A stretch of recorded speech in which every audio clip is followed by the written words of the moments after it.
Morning. I'll be brief. It's been a long morning, and I don't want to take up too much of your time, but this is about money and function. And it's a difficult conversation to have, but as difficult as it is, it's as necessary a conversation to have. So I want to start sort of at the beginning with what stewardship actually is. So stewardship means being a caretaker or an overseer of something that you've been entrusted with. So you don't own it. Someone has given it to you, and it's your job to take care of it and to foster it and to ultimately to distribute it. And in this world, we have been entrusted with certain gifts. Talents, money, etc. And the difficult thing for me, personally, is that these things are not our own.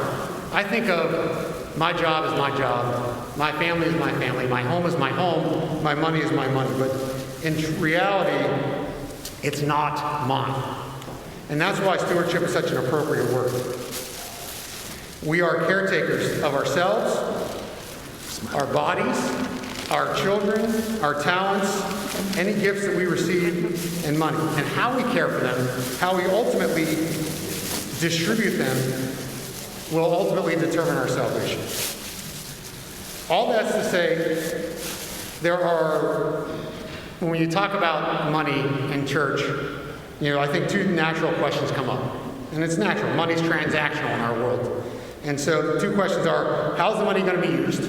A fair question. And what do I get in return for the money that I'm putting out there, that I'm giving to the church, the archdiocese, to this or that or the other thing? Again, for me, the hardest part about this is learning and understanding that it doesn't matter. Okay? Now, I, as the parish council president, the parish council, our priests have a responsibility to the church, to be good stewards for the church.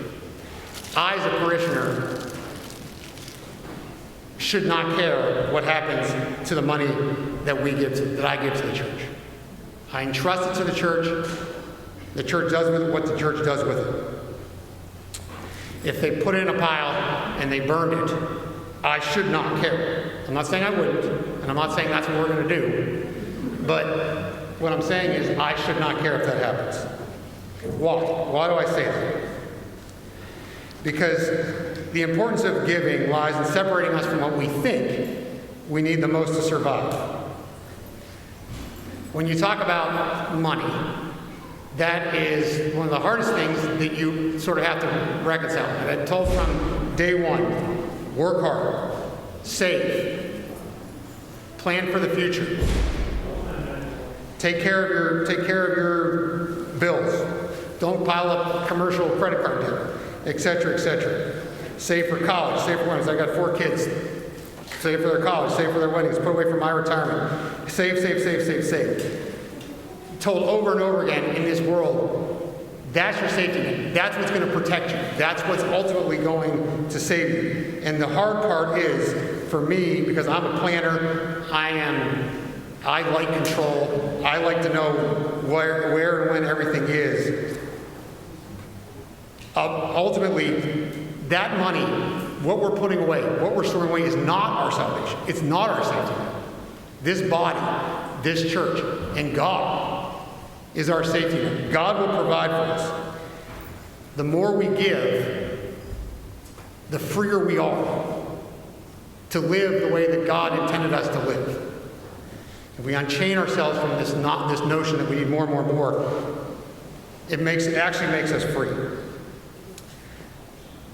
The other hard part is, again, money is transactional. So if I go to the library and I give them $50, I get a year-long membership at the library.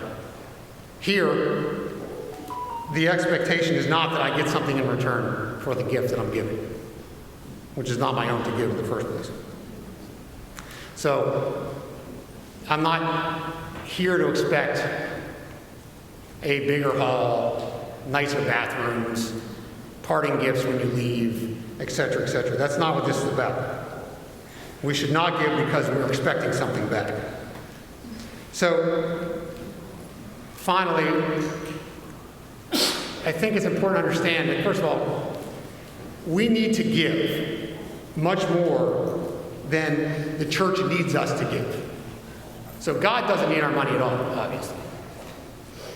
The church, as a collective body, needs money totally. Okay? But as an individual in this church, our need to give for our salvation is much more than the church's need for us to give. Again, bottom line is, for me, I'm a planner, I'm a saver, I like control.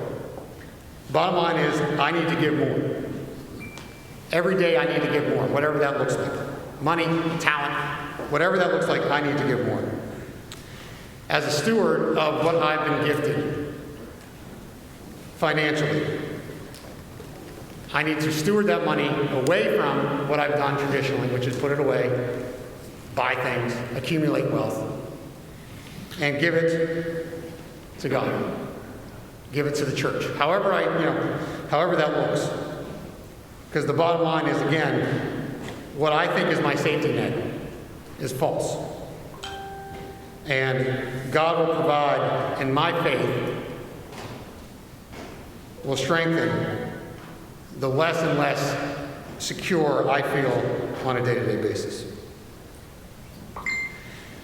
Ultimately, we have to have faith that what we give, talent, money, etc., will be used for the glory of God.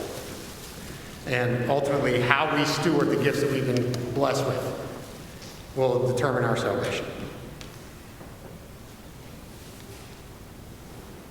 So, I've got another announcement. Quickly. 2 weeks from today, we'll be having our annual general parish meeting.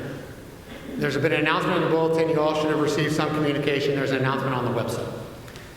We're going to bring several important matters to vote: parish council elections, the 2021 budget, facilities and activities center budget, etc. It's going to look a little different than normal.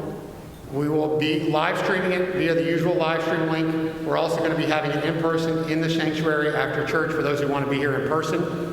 Voting will be provided for those in person in the normal fashion. If you are on the live stream and not here, you will be able to vote electronically.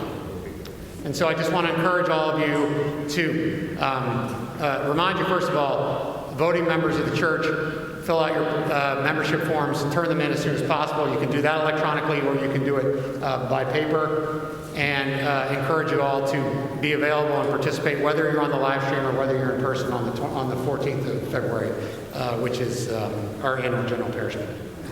Thank you all for your attention.